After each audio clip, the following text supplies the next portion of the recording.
Hey everybody, welcome to The Option. I am Nick Yuskevich here with Daily Fantasy Winners, and I am obviously excited that football season is back, but even more so, Daily Fantasy College Football is back after a couple year absence, something I was not expecting at all, and maybe I was out of the loop on something, but I don't think many people were expecting it, but yeah, it is back, and zero complaints from my end. I'm absolutely thrilled. So yeah, we're going to be doing some football content each week. We're going to do some college football here each week and so on and so forth. And so just for once a week here for the rest of this season, I will be touching on my favorite play at each position: quarterback, running back, and wide receiver. As far as like my highest projected player, just salary irrelevant, just highest projected, and then just one of my favorite value plays at each position as well. And I might throw in like a bonus name here or there for you guys. And then I'll be on the forum as usual on DailyFantasyWinners.com talking about some of the other guys, answer maybe some questions that you guys have. And so I don't really have like much data to show you guys right here to start off. As you'll see, this is just like, just the roster sheet and everything like that. This is just the spread of each game. This is the point total. This is how many points the team is projected for the team the player's on, and then the opponent of what they're projected for. I'm just, breaking down the total a little bit. And over here, I just, for the players that I'm going to talk about here, I just put in their statistics, whether it's from last year or like or some relevant data from like, most of it's going to be last year's data, but like there might be a couple little differences I'll point out here. As we move forward. Before I dive into the players, I'm just going to touch on a couple things here for college football strategy, just because this is maybe you didn't play college football daily fantasy and you're watching this before and you want to do it and everything like that right now. And so college football and NFL daily fantasy scoring, it's the same, like, and everything like that for the most part. But there are like a few differences when it comes to like roster construction, all that type of stuff, and just like some different nuances in terms of like strategy and things like that. And so I just wanted to cover 4 different things here that I think are important for you to know before when you are making your lineups. So the first thing here is the depth charts, and you will see them on DraftKings. I believe they're partnered with RotoWire, and RotoWire actually has done a nice job as far as their depth charts go, and just injury updates and just like updating information relatively frequently. And like college football is not the same as NFL. It is not easy, just because the NFL, everybody is like required to do like their active and inactive list and like injury reports and things like that. College football, you don't have to do that. And college football, they can like do like weird things with their depth charts. Like I think it was Dana Holgerson with West Virginia, and their depth chart they released like a week or two ago. I forget exactly when it was, but he sometimes coaches will genuinely just like on a depth chart, they'll put like a person's name to start at a position, and then they'll put the word or another player, because they literally just have not decided, because there's like a position battle still going on in camp. So they just do like a 1A, 1B type of thing instead of saying number 1 and number 2.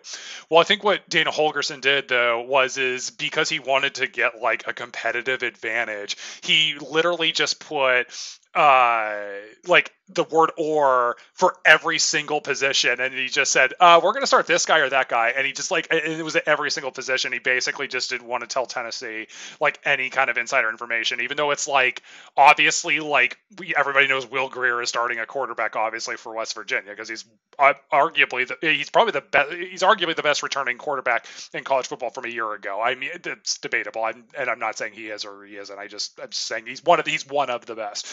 And so everybody knows obviously he's going to be starting here in week 1. And so I'm just saying for the depth charts that you do see on DraftKings that are supported by RotoWire, for the most part, they will be accurate, but they will not be 100% accurate. And it'll be a lot easier and they'll be more accurate as the season moves on once we get a clear picture. But in week 1, it can be misleading. There's no doubt about it. And a lot of times I would say if there's a situation that's unclear or you think is unclear, it's good to do some research and like dig into some articles. And it's easier obviously for the more popular teams as opposed to like the FCS teams. The FCS teams are very difficult to find.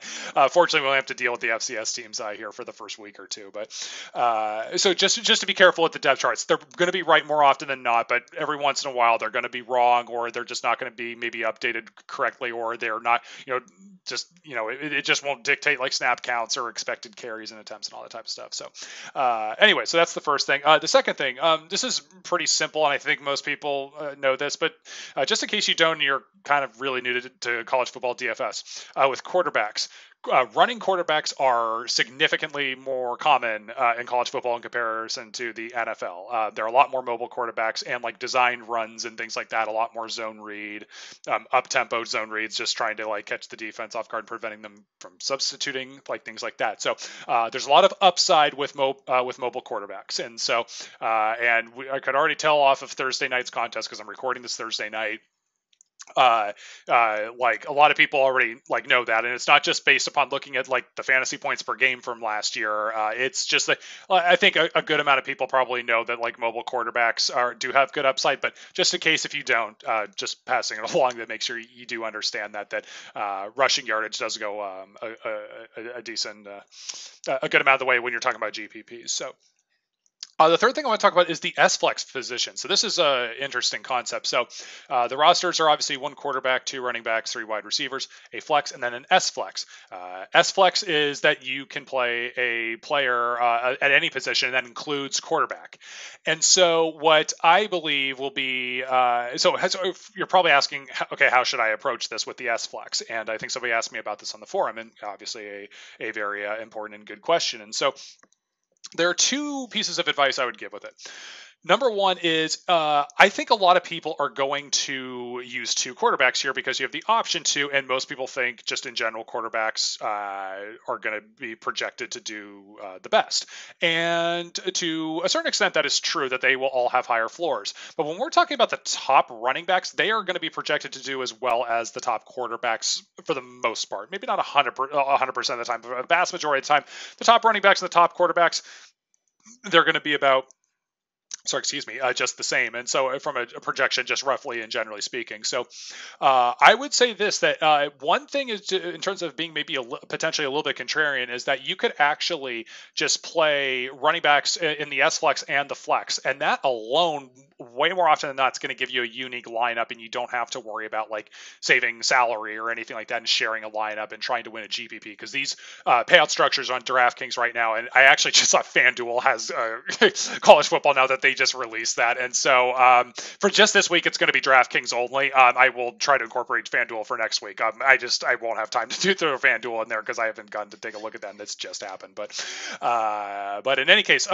you could get a unique lineup probably by doing 4 running backs, 2 in the required slots, and then 2 in the 1 in the flex and 1 in the S flex. And so I will say at the same time, like obviously these college football contests, they're already overlaying big time. So by the way, if you're into overlays and trying to get quote unquote free money, college football is a good place to be at right now, because I think DraftKings made these pools a little bit too big, or maybe they just didn't announce college football is coming back well enough, and that people just haven't woken up, haven't been aware of it yet. But so overlays are happening, and these contests aren't as big as obviously NFL to begin with. So and plus with the S Flex and all that, it's going to be, I don't know how likely it is that you really will share a lineup regardless, but just to be safe, if you are doing like 4 running backs, or even like you're putting a wide receiver at S Flex, type of thing, and a running back or another receiver at the flex, like you're like pretty much guaranteed, or not guaranteed, but extremely likely to have a unique lineup. And I'm talking about for like the main slate where there's a ton of games.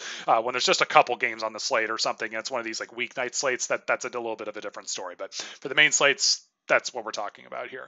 But the other thing you could do for S Flex is what I would recommend, actually, certainly some of the time, is if there's like a game that's got a decent over under, and not necessarily that the quarterbacks are like the highest projected, but they're decent quarterbacks and they've got good potential and whatnot. And if like there's a high over under and the spread is relatively close, like if it's supposed to be like it's a spread of a one possession game, maybe like 10 points, something like that.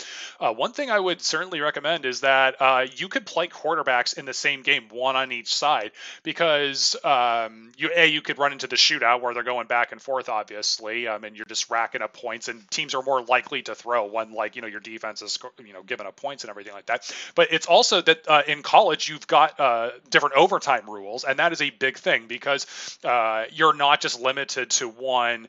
What is it? I think overtime's 10 now, and 10 minutes now in the NFL, and not 15. I think it is. So you're not limited to that time period where you may or may not even get the ball. You are guaranteed the ball one time, and you are guaranteed to have it on the opponent's 25-yard line. And obviously, if you're tied after one overtime, you go to the second overtime, and so on and so forth. And heck, if you're tied going into the third overtime, then you're required to go for two, which even helps you. You rack up more points, and so it's a bunch of red zone. It's potentially a bunch of red zone opportunities on both sides with all those extra points. And so, in that way, like, if you're in the slate, you're potentially striking gold. And I don't think many people are probably going to stack two quarterbacks in the same game, or maybe some people will, but I just don't think it's going to be a very common thing. And so that'd be potentially a good thing to look out for and try to do. You're not going to see that too often here in these early games, just because there are a lot of like mismatches with these non-conference games, FBS versus or like the Power 5 versus Group of 5 teams most likely, and then the FBS versus FCS games where you have like 35 point spreads. Like, that's different. But if we got some tight games, and more when we get into conference play, that'll be more evident when it shows up. And that brings me into my last thing that I'll say, and I promise I'll get into some of the players here, is that for college football spreads that are especially early on in the year, it happens all year, but most often early in the year for the non-conference games, you get some spreads that are really high. So in this scenario, you're going to have a lot of like these top players who are really good in these like massive spread games where they're huge favorites. They have really high floors, but their ceilings are actually lower than what they would normally be, because you don't know how long they're going to be in the game for. Everybody has like, their own probably like cutoff or where they kind of get to be concerned about it. But to me, it's right around that 4 to 5 touchdown range where I start to get a little concerned of like, okay, let's not, we need to probably like lower the projection at least a little bit, not a ton obviously, because the floor is still going to be really high and you don't want to get crazy or everything like that, because there's still going to be variance game to game. But you got to be careful when you get into these spreads that are like really massive, and coaches treat it differently, and sometimes you got to look back to see which with a coach of like what's their tendency usually, like, because a lot of times like you can go back for the good Power 5 teams, like more often than not they're going to have a game the previous year, 2 games the previous year, where you can look to see like, okay, they absolutely dominated this game and blew them out, and they were up like 5 touchdowns at halftime.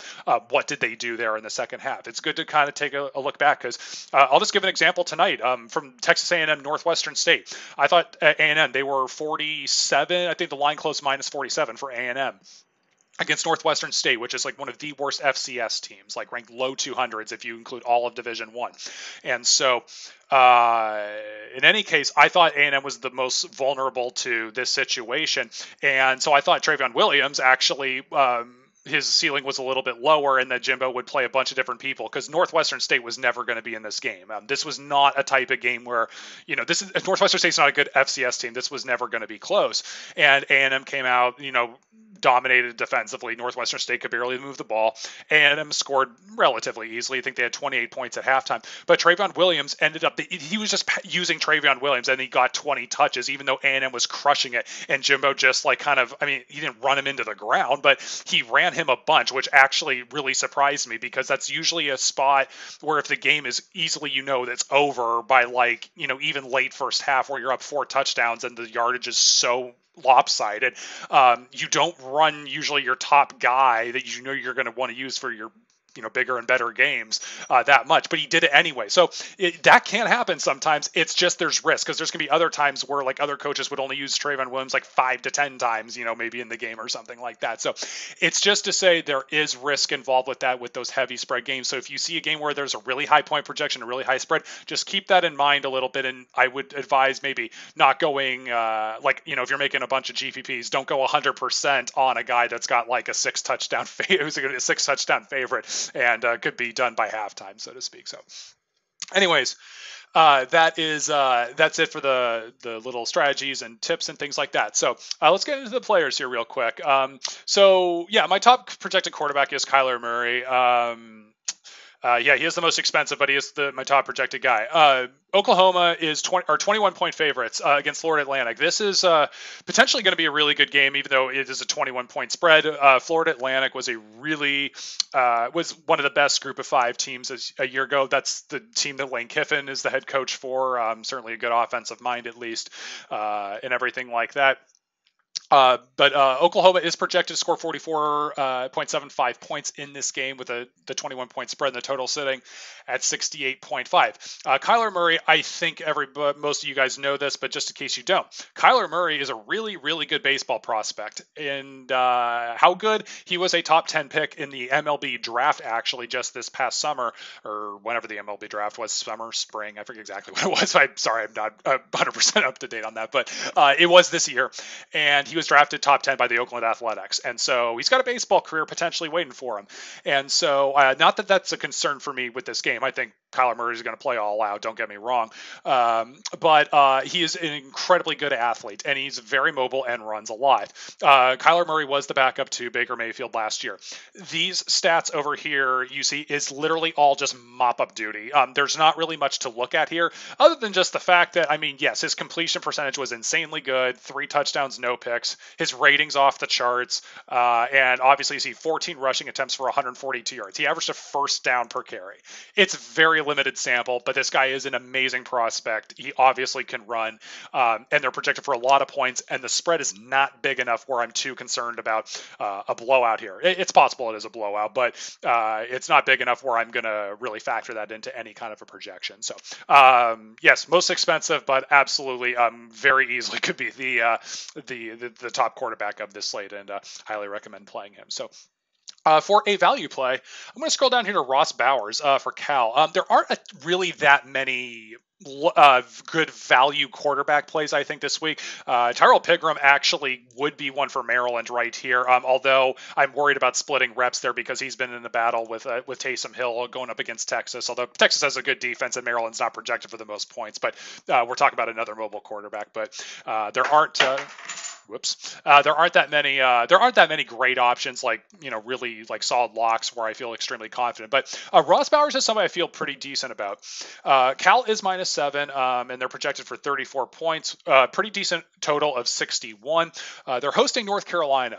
North Carolina has a bunch of players suspended for this game in like the first few games of the season, and something to do with shoes, and of course because it's nothing actually seriously wrong in life, and it's just selling shoes, that of course they get in trouble with the NCAA, unlike some other serious stuff, but we won't go down that path right now. In any case, Ross Bowers, pretty solid quarterback last year, threw for over 3,000 yards. The stats aren't going to wow you too much here. 59% completion percentage, 18 to 12 TD to INT ratio. So it's not like anything like crazy amazing, but what I do like here about Bowers is that Cal is, like I said, projected for 34 points. He's at home. The Carolina players are suspended, but I also like the fact that is that Cal is was top 20 last year. It was like between 15th and 20th. I forgot to double check the exact. Actually, I can just double check the metric right now if you give me 10 seconds here. Yeah, Cal was 18th in plays per game last year, and they were definitely still an up-tempo team under Justin Wilcox, and they were 12th in offensive pass percentage. So they do like to go up-tempo still, even though Sonny Dykes is no longer the head coach, and they do still tend to want to throw the ball more and everything like that. So I do like this for Cal as far as the potential here for a high upside game. Maybe it does go to overtime for Bowers. And he's got pretty much, and the other thing is Cal returns 10 starters on offense, and it's like 80% of their offensive production from last year. Actually might be even a little bit higher than 80%. It's one of the highest actually in the entire country. So definitely some good upside here for Bowers, despite not having like the most like amazingly good numbers from last season. So it makes me think he won't be that highly owned, and you could get a little bit of a good low ownership option. Let's move on to running back here. I've got 3 guys here I'm actually going to talk about. The first one's going to be super quick. It's Rodney Anderson, Oklahoma again. He is my highest projected running back. Why Anderson and Cuyler Murray over Dobbins, and then of course Oh my God, what's the quarterback's name for Ohio State? I can't believe it. Dwayne Haskins. I cannot believe that. It was Haskins and Dobbins. Why those guys over? It's literally just because Ohio State are 38-point favorites, and I'm a little bit afraid about garbage time playing time. I actually played Ohio State minus as soon as I played Ohio State. As soon as that line dropped, actually after the Urban Meyer news started initially, when that line dropped and it came back up, which was like low 30s. It was at 36. I actually played Ohio State before it moved back on up when he moved back up. But anyways, even at 38, I actually think it's a decent play. The reason why is I'm usually not a fan of betting big favorites, but I'll just tell you really quick. Oregon State has a new head coach. They have and who's never been a head coach before, and they have two new coordinators who have never been coordinators before, and that's usually often disastrous in the very beginning. This is a complete rebuild for Oregon State for their roster. I mean, this is the team that Anderson, the previous head coach, had essentially just quit or walked out on his team like a few games into last season and were a disaster. I mean, there's a lot of turmoil going on right now at Oregon State, and so they're Kansas. They're one of the worst they're one of the worst Power 5 teams right now. And so even though this spread is massive, like at 38, I actually think this is going to be like 56-3 type of thing. I think in terms of what kind of a score we're going to see at the end. And so I'm just worried about usage overall, where I'm not as worried about it with Oklahoma. So anyways, that's just so I'm not just banging the same drum with Oklahoma, because Rodney Anderson, I mean, he was actually the number one back last year for Oklahoma for the first half of the year. And then he was the number one back for the second half of last year. And he still put up these crazy good numbers, 6.2 yards per carry, 13 touchdowns, obviously over 1,100 yards, and brings in some good, decent PPR value, bringing in 5 touchdowns, probably running a little bit hot there, but still caught 17 balls, and pretty good here overall. So but anyways, so obviously good play there. Miles Sanders is, just to give you a different team here for a top guy, really like Miles Sanders. So Miles Sanders is the guy that's replacing Saquon Barkley at Penn State. Obviously, everybody who's watching this knows who Saquon Barkley is, was the number 2 pick overall by the New York Giants. Penn State, since James Franklin has been there, has been recruiting at a very high level. Not quite Alabama level, but now Georgia level. But they've had top 5, at worst top 10 classes. I think even top 5. I have to check the exact recruiting rankings, but they're way up there. In any case, and Miles Sanders is a 5-star prospect, and he was the guy behind Saquon Barkley. And so these stats you're seeing right here is just mop-up duty stats from last year, or just like giving Saquon a breather and coming in. So this is a guy that definitely you can already see 6 receptions for 30 yards, and has only got 31 carries, and you can see kind of the difference there, that like he was getting a lot of receptions for what was pretty limited playing time. This is a guy I think that's going to bring pretty darn good PPR value for Penn State. He's only 8,300, 23.5 point favorites. They're projected for 38.75 points. That's definitely a good amount. And Appalachian State, usually a very good group of 5 team, and they should be this year. They're definitely one of the favorites to win the Sun Belt Conference. And you probably remember Appalachian State from beating Michigan when they were a top 10 team, number 1, it's like one of the biggest upsets ever in college football. It's very much remembered. It was like the first game ever on Big Ten Network. So you probably remember that. App State's pulled off some big upsets. But the thing about this, with this Appalachian State game, is that the one weakness for App State is that they lose almost everybody of their entire front 7. From last year. And so they're going to have a lot of new stars in the front 7, and going up against a Penn State offense that returns a good amount of people from last year, actually, even though that they lost Saquon and now they're just replacing Miles Sanders, who's an insanely good prospect. He should have a pretty dang good day. And I'm sure some other people are going to play him, but there are a lot of decent and good options at running back all kind of in this area that I don't think his ownership will get too high. So, and I'm sure some people will just click on the DraftKings type of thing and just see, oh, he averaged 4 fantasy points per game last year, and I'm just going to pass and not just make the connection that it's it's Saquon. There might be some fish that just don't really recognize that. So anyways, definitely like Miles Sanders. And I'm going to scroll down here for a value play. He's already actually played a game. This is from week 0. Nico Evans for Wyoming. So this contest here on DraftKings came out before the week 0 games, and so very clearly you can see from Nico Evans, he was the number one he's clearly the number one running back for Wyoming when they played against New Mexico State last week and absolutely dominated. 24 carries, 190 yards, averaging just under 8 yards a carry, and gets a couple touchdowns. And so obviously he crushed New Mexico State. And so now they're going up against a Washington State team. It's about an even spread. The game is in Laramie, Wyoming, which is one of the best home field advantages, believe it or not. And it's primarily because of altitude. It's the highest altitude stadium there is in college football. He's extremely cheap. And I will just say is he going to be owned by some other people? Absolutely. He definitely will be. But he is, I don't think, like, we have a 16 game slate here, and because of that, I don't think his ownership is going to be something like insanely outrageous where it's not going to be like 70% or something like that. He'll probably be owned 20-30%, I'm guessing, something like that. And it's a little bit tough to figure out college football ownership projections when we're in week 1 of this, so bear with me a little bit here on that. So he will be owned a relatively decent amount, but he is so cheap, and he's going up against a Washington State team actually that is losing a ton from last year. We've got Mike Leach is still there, but we've got new coaches underneath him. We've got he lost a ton of assistants. We've got a lot of new players on this team on both sides of the ball, and this is supposed to be a pretty down year for Washington State. And so in their first game, they got to go play in the altitude, and so I think that could be tough for Washington State in terms of depth, actually, believe it or not, when it comes to Wyoming potentially running the football. And so anyways, I do like Nico Evans, as you can see. And we'll wrap this up here with wide receiver. I've got 3 guys here, or actually technically 4 guys. A.J. Brown, he is my top projected wide receiver.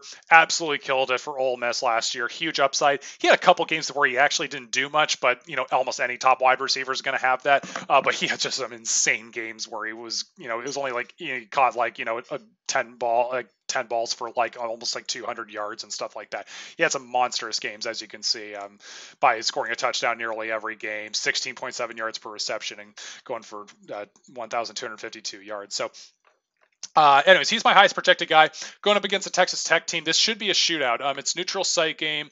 Ole Miss just a very slight dog right now, but no, like this should be just a monstrous game for A.J. Brown. And like Texas Tech's defense, it actually is not like flat out atrocious anymore like it normally is. But even though they're returning a decent amount from a defense that wasn't flat out atrocious last year, that's more just to say that like they've been so bad that like what I'm trying to get at is they're just mediocre. They have a mediocre defense and they're no longer flat out atrocious. So despite that they're no longer flat out atrocious, I still obviously love A.J. Brown. Sorry, that was worded poorly.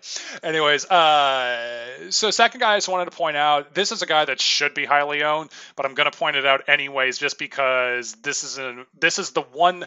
I have to give DraftKings credit. I actually think they did pricing pretty well, all things considered, because giving prices for all these players on all these different teams with unclear depth charts and all this stuff and unclear playing time, I actually give DraftKings credit. They did a pretty decent job on this, all things considered.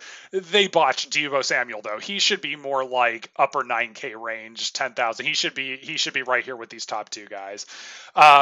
These are Deebo's stats from his sophomore year, meaning 2016. Or they're from 2 years ago. They're from 2016 because he got hurt early in 2017. But in just 10 games, 783 yards, 13.3 yards per reception, and only 1 touchdown. He just ran really bad in touchdowns. But what is nice is he also gives you some rushing attempts, and he scored 6 touchdowns on the ground as well in that season. And if you do take a look at last year's stats in the few games, he actually scored a touchdown in each of the 3 games he played in last year before he suffered his injury. And so this really was more just bad touchdown luck than anything when it came to the receiving. But he's going to get you touchdowns in both ways. South Carolina is projected for 43.25 points. Coastal Carolina, pretty bad FCS team. And so this is just a misprice. So Samuel should be higher. But like I said, he will be decently owned, but I just wanted to point that out. anyways, if you just want somebody that's really highly projected, and it would definitely be a cash play, I'll tell you that.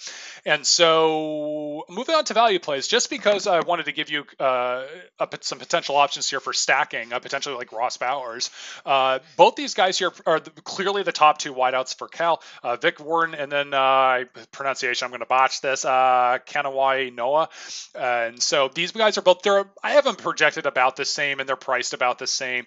As you can see, if you take a look at their stats, yeah, Warren was slightly better than Noah last year, but still they're pretty close there. And I think you can also, by the way, you can definitely do one quarterback, two wide receiver stacks as well. You absolutely can.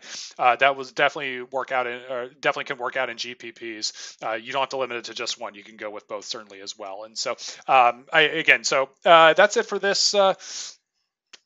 For this video, we'll hopefully have like some more stats and I kind of some different things to show you here in the future here for these videos and everything like that. But I am super stoked college football is back. We'll be doing these each week and everything like that. So thanks for watching. I'm at Nico Evans on Twitter.